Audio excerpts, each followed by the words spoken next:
O kekeleri de çekiliyor. O keke filmi. Şuraya gerek yok. Boyunda vardı Süleyman Hocam. Bir de belli bir fıtığım vardı o zaman.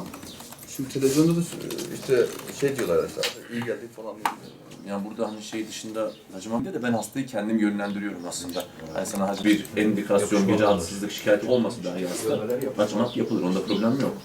Ama hani ek hastalıklarına yönelik de tabii o hacımatla beraber diğer bu işlemleri gerekirse hepsini beraber. Burada yaklaşık 2 aydır bu geleneksel ve tamamlayıcı tıp polikliniğini 82. yıl ek hizmet binamızda açmış bulunmaktayız. Ben kendim Doktor Enes Seyda Şahiner dahiliye uzmanıyım. Bir yaklaşık 2 yıldır Adıyaman'da görev yapmaktayız. Burada hastalarımızın şifası için hacamat uygulamaları, PRP, akupunktur uygulamaları, onun dışında fitoterapi, hani bitkisel tedaviler, mezoterapi bu uygulamaları yaparak hastalarımızın tedavisi için çalışıyoruz. Hani hastalarımız ilk etapta bize başvurduğu zaman hastamızın şikayetine göre biz kendimiz beraber bir yol haritası belirliyoruz hastamızla. Hani hastalarımızın hiçbir şikayeti olmasa dahi sadece hacamat uygulaması senede 2 kereye mahsus, hani aynı zamanda da sünnet olduğu için başvuran, yaptırmak isteyen hastalarımız var. Onlara da yardımcı oluyoruz.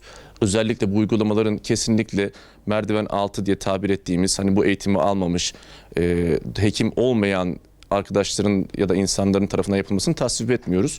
O yüzden zaten bu birimi açtık. Daha çok bu birimin hem hastalarımızın şifası için aynı zamanda da halk sağlığı için biz çalışıyoruz. Burası hani ünitemiz hem hijyenik hem temiz ve hekim kontrolünde yapılıyor bütün işlemler. O yüzden hani hastalarımızın özellikle ilk geldiğinde zaten yarım saat civarında hastalarımızda sırf bizim bir muayene süremiz oluyor. Bu muayene sırasında hastamızla beraber karar veriyoruz tedaviye zaten. Hani ne uygulanabilir, ne yapabiliriz. Genelde şu ana kadar da ortalama 2 ayda istatistik birimimizin bize bildirdiği bir 450 civarında hastamız oldu. Hani %80, %90 oranında da geri dönüşlerimiz olumlu. Hastalarımız da tedavilerden çok memnun. Hatta yani randevularımızı 2 aydan daha erken zamanda çok randevu zor veriyoruz. Merkezi hasta randevu sisteminden de hastalarımız randevu alabiliyor. Oraya da tanımlama yaptık. Hacamatın tabii ki hicri takvime göre uygun günleri var.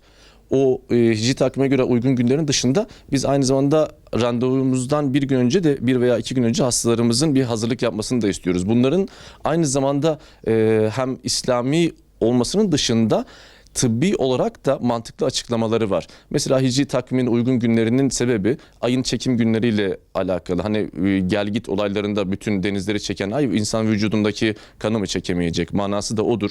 Onun dışında yine hicri takvim, o diyetin de yine mantığı vardır. Hani hayvansal ürünlerden fakir diyet yapması gerekiyor hastalarımızın. Bu da kanın viskozitesini yani akışkanlığını artırarak işlemin faydasını ve şifasını arttırır.